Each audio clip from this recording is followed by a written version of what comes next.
Okay, going live on the live stream. We have a viewer waiting, so hopefully viewer is enjoying the waiting. Backup recording on. Shall we start? Yes. This is the Android Buffet Podcast, episode number 558, recorded Thursday, September 30th, 2021, in 5, 4, 3, 2, and 1.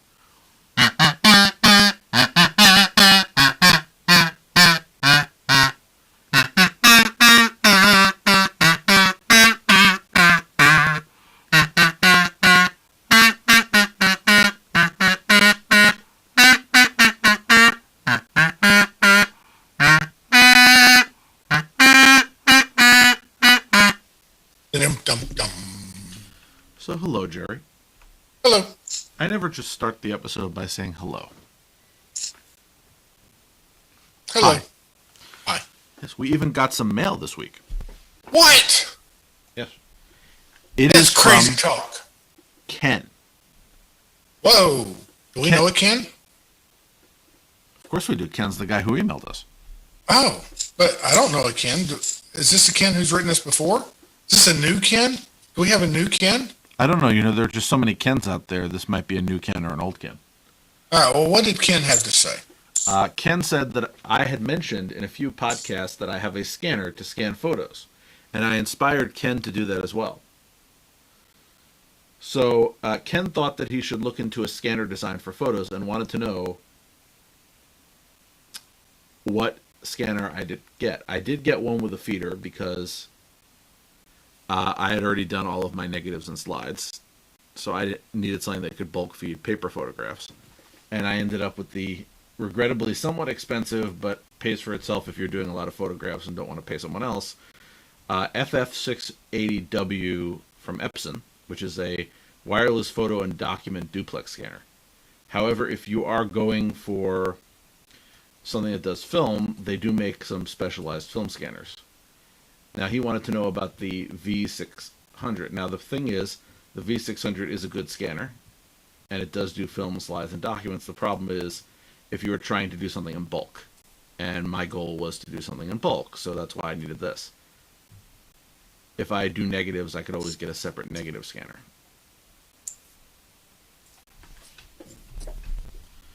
So that I don't know if that's a positive or negative review. There are mixed reviews of the FF680, which is the automatic document feed scanner I got, but I was able to scan over 1,000 photos in less than a day. So that has to count. That's a lot. That has to count for something. And again, I might be able to someday recoup my loss by scanning other people's photos for money. Although I'm not really that sort of entrepreneur, because then I'd have to take their photos and scan them. And that might interfere with my laziness.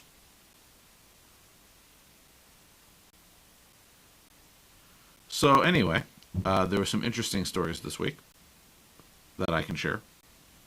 Ooh. Yeah. I like stories. Yeah, for example, the EU wants to make USB-C charging mandatory for all phones. Boo! Well, remember when they did this for micro USB, suddenly you didn't have to buy a different charger for every single phone that was proprietary. So while I don't necessarily like the fact that the EU is dictating what plug people put on phones, I do like the net effect of not having as many connectors. Boo! Boo to which thing? Boo to not having as many connectors, or boo to the reason why we wouldn't have as many connectors? Boo to government agencies dictating electrical standards. As I said, I don't like that. Except for the ones that your device has to not catch on fire. I'm in favor of those. But dictating what plug you put on your device, I agree with you. I don't like that. However, as I said, I like the net effect of having a standard that everybody has to use. I just don't like how it comes about. So can we get a yay for more USB-C plugs? No. Just because of how it's happening? You can't separate. Yes. You can't separate the cause from the effect? I would say the ends do not justify the means. You won't hear me arguing. Moving along, Assistant added some new features. They're putting in a reminders hub, and apparently you'll be able to, through your Assistant, pay for gas, hands-free. Wow. I think that's a wow. Won't you like to I'd pull up to a always like gas? to pay for gas hands free. Won't you? Wouldn't you like to pull up to a gas station and say, "Hey, guy, pay for my gas," and then worry that it accidentally paid for the gas of another patron? No. I don't actually. Where I thought you were heading with that was, well, if I wanted that, I could move to Oregon. But What do they do in Oregon? you can't pump your own gas in Oregon. Yeah, they used to have it in New Jersey. I think they stopped it. Still, Well, that keeps gas pumpers in business. How do you feel about the government artificially propping up full service gasoline? or any, I believe that the government should not be in the job of manufacturing jobs just for the sake of manufacturing jobs. Well, you could argue that there's a safety benefit to full service gasoline pumping. You know, No, I it's only- couldn't. I didn't say it would be a successful argument, but some things really should be done by a professional and not amateurs. I don't usually put gas pumping into that category, but you never know. Also, half the time they use that automatic thing and then walk away from the car. Which is distinctly less safe anyway. Exactly. If I'm paying somebody to pump gas, they should be standing there the entire time. When I pump gas, I'm standing there the entire time. Yep. Do you walk away from pumping gas while you're a service for which you are being paid? No. Okay. Here's one. The Nest Hub and the Nest Max are getting improved Spanish support. Ooh. Now, Jerry, as a person who speaks Spanish on a regular basis, do you have a Nest Hub in order to evaluate this feature? I do. Okay, well, you'll have to tell me how the Spanish works. I have never attempted Cool. to speak Spanish to my hub. Nice. I'll give it a shot. Yep. Well, you can also give this a shot. You can control your TV with your phone because they have deprecated the old Android TV remote app, and apparently there will be full remote support for the new Google TV with Chromecast and the new Android TV devices that are upgrading. If you don't like that, not only can you control your TV with your phone, you can control your phone with your face. This is crazy talk. Is it? So it's going to watch your face, so you can make facial gestures to do what? Turn the. Well, I assume it will improve over time. But, let's say what I want to do is stick out my tongue and my phone will make a phone call.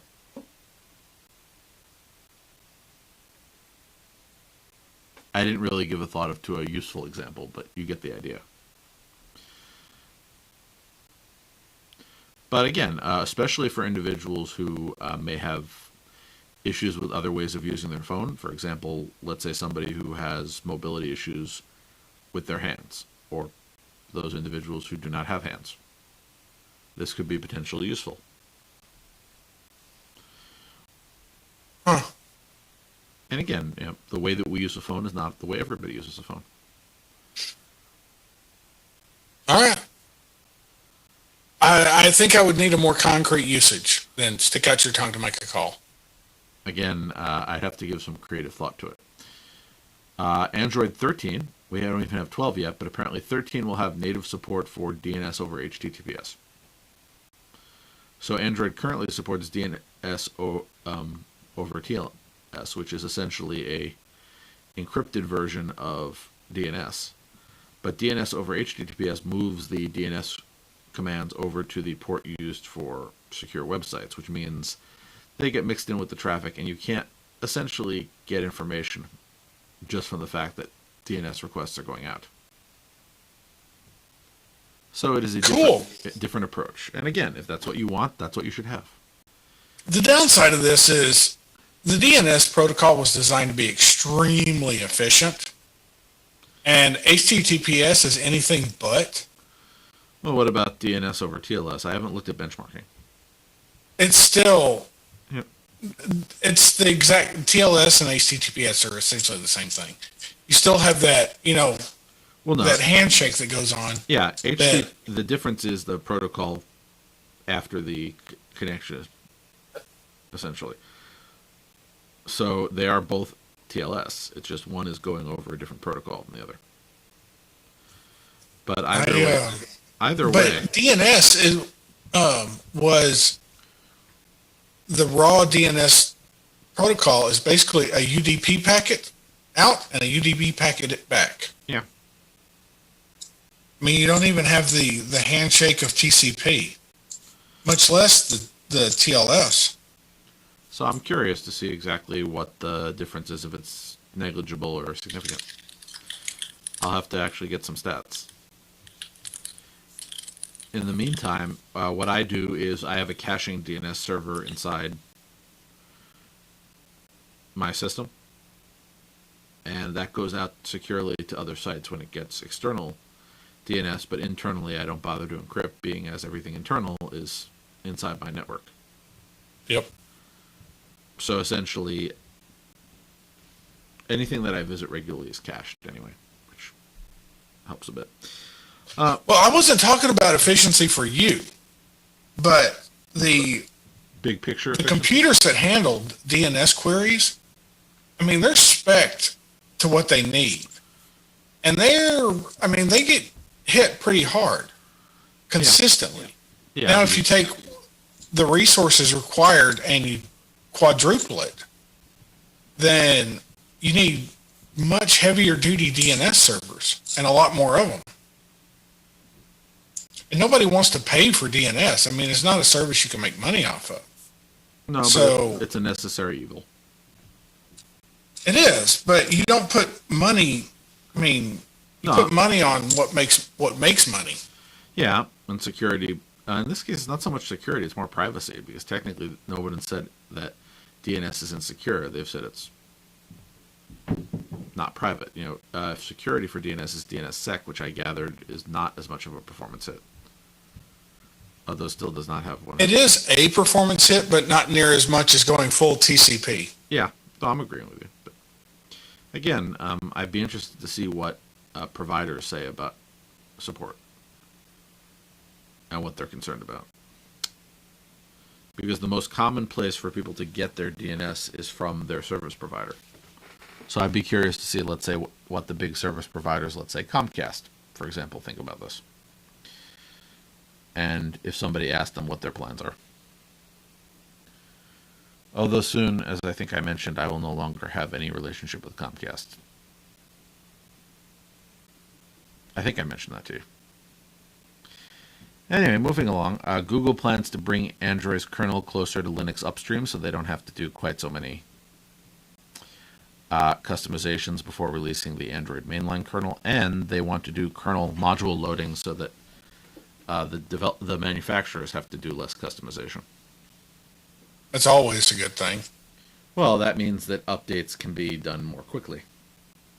I Yes. think that if the one thing you have to think about if you're a business and you want to get free software updates without having to pay for them, pay for your own developers, is to be able to get upstream code at no charge. Now, there's a charge to sort of integrate it and test it, but you don't have to write a whole bunch of improvements. They just keep happening without you.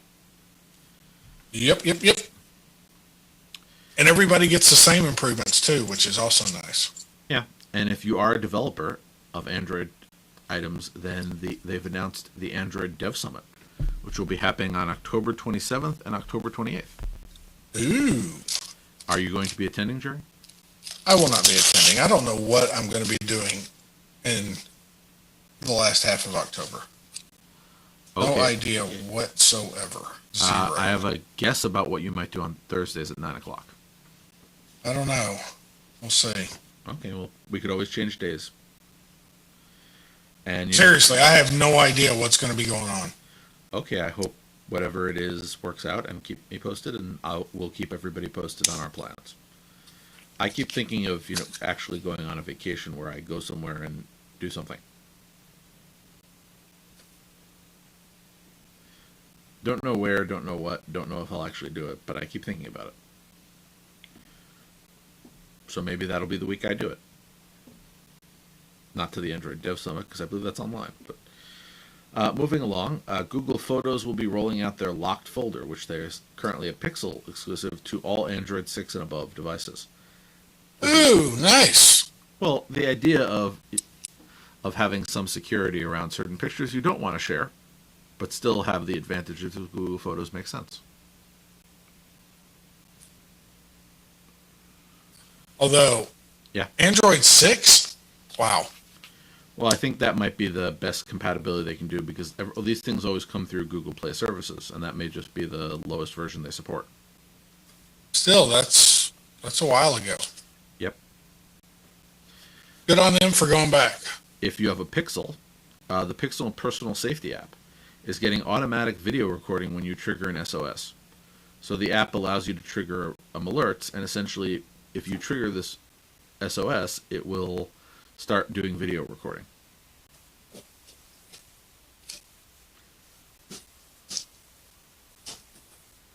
Awesome. I think it should record both cameras, front and back. But yeah, we don't have the full detail, but again, if it starts recording audio and some video, that's good, because then you might have a record of whatever triggered your SOS. absolutely. Especially if your SOS is because of an external issue instead of an internal issue.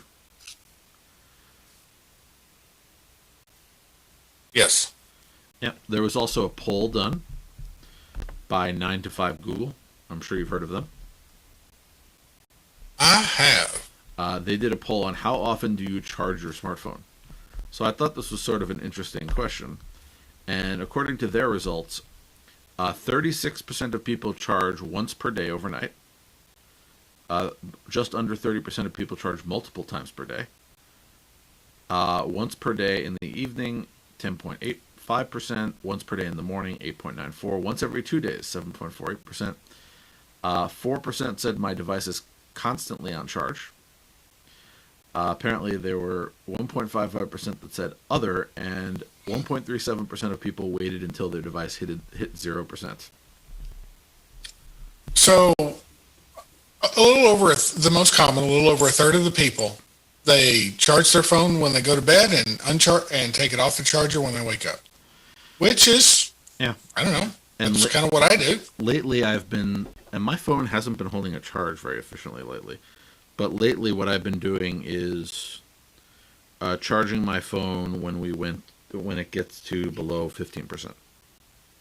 Is that in order to maximize the remaining life on the battery? No, it's because I don't feel like I need to keep it on the charger the entire time, and that's the point at which I feel I should put it on the charger, or else it's going to go down to 0. Ah. I don't think my phone ever really gets below like 30%. Well, then something's eating up my battery, and I don't know what it is. Because a lot of the times it's just sitting here on the desk and dying without me doing anything. So there's something that's using it, and it may just be the fact that I'm in an area where the cellular is bad. However, it's been in airplane mode for a week now. I only take it out of airplane mode when it's leaving the house, and it's still dying battery-wise, and too little a time. So one of these days I will figure it out. Moving along, the EFF will deprecate their HTTPS Everywhere plugin. No! Because they Yes. say that now pretty much every browser has a HTTPS by default setting. Although I still can't figure out how to get it on Firefox for Android, even though they included instructions in this article. Yeah, but I turned it on my desktop, where I also use Firefox, and turned off the plugin. And what it does is, if I'm going to a site that isn't HTTPS, it gives me a warning. Well, that's better than nothing. Well, otherwise, it always tries to find the HTTPS site first. So I would rather that it looks for the secure version of the site and then tells me if it isn't there and lets me make a decision. The only reason I need to make a decision is then I know which sites are not delivering HTTPS. Anyway, but that's more of an educational thing than a requirement. If you have a Ring video doorbell, they're apparently getting package alerts. So they will be able to tell that there's a package. If you have one of, I think it's 2 doorbells that actually support this new feature. That's actually kind of neat. Yeah, I have. I think I've mentioned to you that I've had problems with package delivery. Yeah. I don't know if it would be worth it to buy a doorbell that actually does detect packages. I also have a problem that my doorbell cannot see the stoop. So I may need to invest in a doorbell with a wider field of view. Or point it downward, or get a second one. I don't know if package detection will work for that. Anyway, I'll look into it. I think the newer Ring doorbells have a wider field of view, and there are other brands. We're talking about Ring only because that's... Amazon had this big announcement where they announced a whole bunch of tech this week. Not only did they announce this package alert thing for Ring, they announced a $60 thermostat. It's not bad. Yes, it is a much more useful thing than their $50 smart microwave. Which sounds like a good idea, but it's, what do I do with this thing?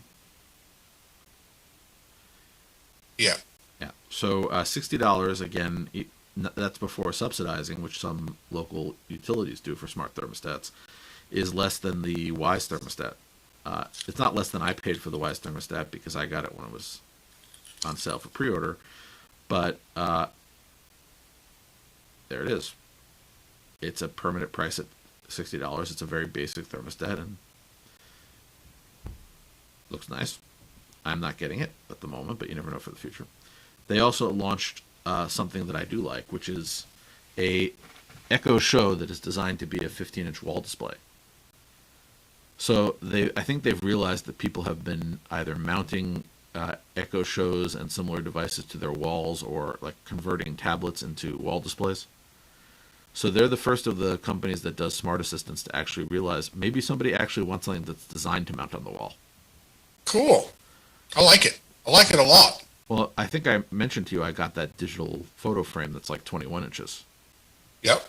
And that technically could do this if Lenovo updated the software. It has a microphone in it that has never been enabled, as in the software doesn't do anything with it. So technically it could be the software could be upgraded and it could become a display like this, but since my basic purpose for buying it was to look at photos, and it's been a lot of fun. It alternates between classic art and random family photos from the last 50 years. So it's very enjoyable to look up every so often and see a random family photo from the past. That is neat. Yeah, for example, right now, I have the smaller smart display within my field of view, and it is showing a picture of when I saw my first Florida gator.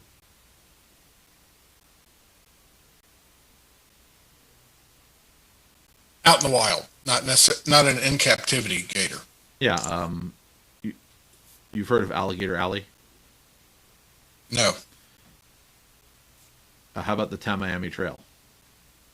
No. You live in Florida, right? I do. Okay. Those are both places in Florida. But I stopped and a park ranger showed me a gator in the wild. Ooh. Yeah. That was last year when I was driving randomly around Florida avoiding people. Did he let the gator eat you? What was that? Did he let the gator eat you? Number one, I'm still here, so I wasn't eaten. Number two, it was a female park ranger.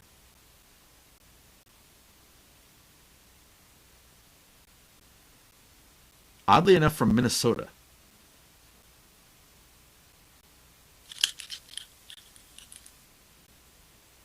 I don't know how I found that out. It just came up in conversation. Anyway, Amazon, since again they talked about a bunch of things, is adding a feature to train their Echo to identify specific sounds. So they have one to identify where they're working on a feature where you can identify certain conditions to launch events. So you could have it a Ring camera watching a garage, and it would see when the garage door was open. So you can show it a picture of what the garage door looks like closed and open, and it would be able to alert you. And they're also training the Echo to identify specific sounds. So you could play it, let's say, the beep from your microwave, so that it would know that your microwave had finished. That wasn't an example. That's just what came to mind. What do you think about that, Jerry?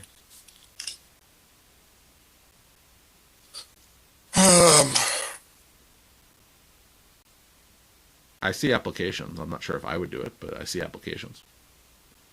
I think it's cool. I don't know what I'd use it for, but I think it's cool. Yep. Well, again, a lot of the times when these things come out, people find interesting ideas, and then you read their ideas and say, yeah, that's a great idea. I'm going to do that. I'm sure you've been in a situation like that, where you say, No, I don't know I'm what... not creative like that. No, where you say, I don't know what I'm going to do with this, and then you start reading about what other people did with it, and you say, wait a minute, I'd love to do what they did, even though I didn't have that idea. So I'm not saying... Oh, sure. I think 3D printers are like that in a box. Yeah. Apparently, Amazon also announced a robot, Astro, who can which is essentially from the looks of it, it is a Fire tablet on a little robot that walks around your house and does stuff. And apparently it runs Android, and it may, by some reviews, not be ready for public release.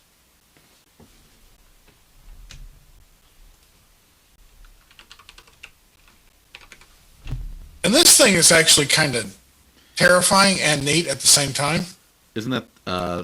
well, the thing is, I've always wanted a telepresence robot. This looks like it would be fun as a telepresence robot, but I'm not sure I want a smart device wandering around my house. I'm not at that point yet. By the way, I do not count the robot vacuum. All it does is go in a circle and suck things. Well, to be fair, it goes in a circle and then it goes back and forth. Yeah, but what I'm saying is I don't have one of the advanced ones, so I have the one that just knows when it's about to hit a wall and turns. I don't have the ones that map out your room and the fancy features. If I want it to not go somewhere, I have to put like a little magnetic strip down on the floor.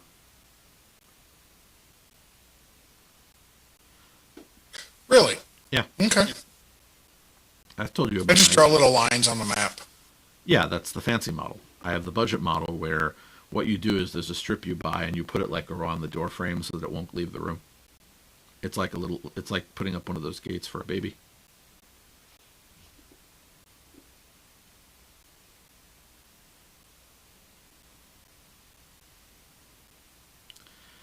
Either way, I will not be an early adopter of the Astro.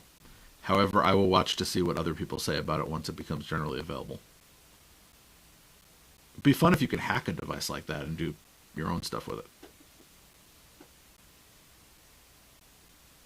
Put your own software on it, play with it, but I don't think I necessarily want this for the features they're advertising so far. And finally, if you are a Disney I don't Plus... think I could write that software. Well, I didn't say I had to write it, but I'm sure there's a talented open source developer out there who will give me something I can sideload. Doesn't have to be me. I put software onto a bunch of things that I didn't write myself. I installed Linux. I installed ESP Home on things. I installed Tasmota. I do not have to write the open source project to use it. Yeah. And in one final story, Disney Plus is apparently having their own day. Why? That's why I mentioned it. It's an interesting idea. So Disney Plus Day will be November 12th. So this is the inaugural Disney Plus Day, and it commemorates the streaming service's second anniversary. And apparently there will be some special things happening. Not only will it celebrated online, but if you're at a Disney park and resort, there will be celebrations. So apparently, let's see what we have here.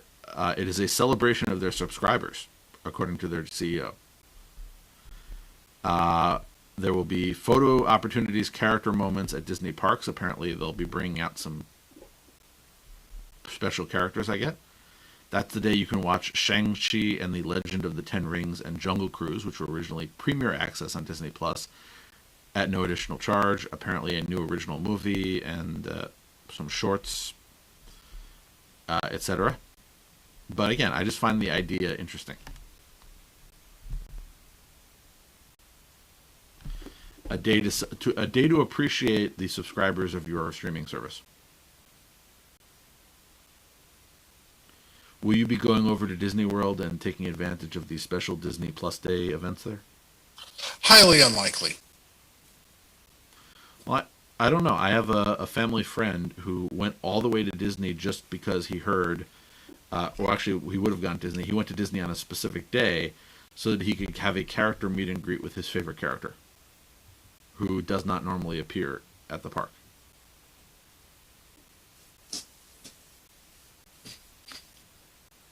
All right. Well, then that's cool. Yeah. He's an Uncle Scrooge fan.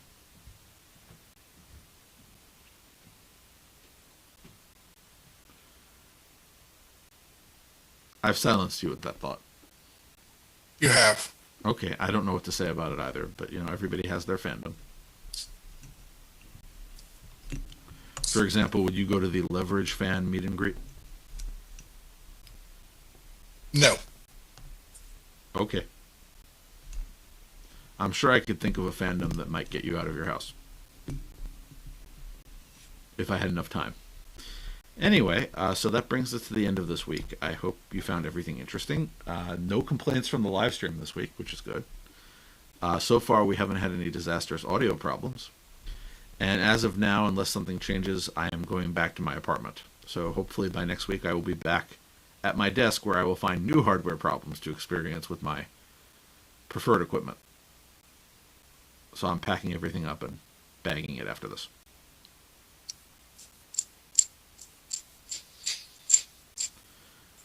So, Jerry, I hope I will see you next week. I'm sure you will. Okay. If anything happens, you know where to find me. Otherwise, everybody else, remember, if you choose to tune in live, we do try to do this at 9 p.m. on Thursdays, Eastern Standard Time. 9-ish. 9-ish. Well, again, we're not sticklers to the exact time, but I can say that Daryl has joined, is watching, and has said no complaints about the audio this week. Nice. But Daryl, I find, is very forgiving. Oh, well, Daryl's a nice guy. Yes. He's our favorite Daryl. Anyway, Yes. So we'll see what happens. Either way, the only advantage you get from streaming, then downloading it later, is that since there is a chat in the YouTube version of it, there isn't really video, it's mostly audio and the show notes up on the screen. You get to say things that we will read. Usually me. So it gives me something to do in case we don't have enough show notes. So shall we adjourn until next week, Jerry? Let's call it a night. Oh, okay. Enjoy your evening. And All right. to Bye, Daryl. folks. Bye, Daryl. See you next week. Recording stopped.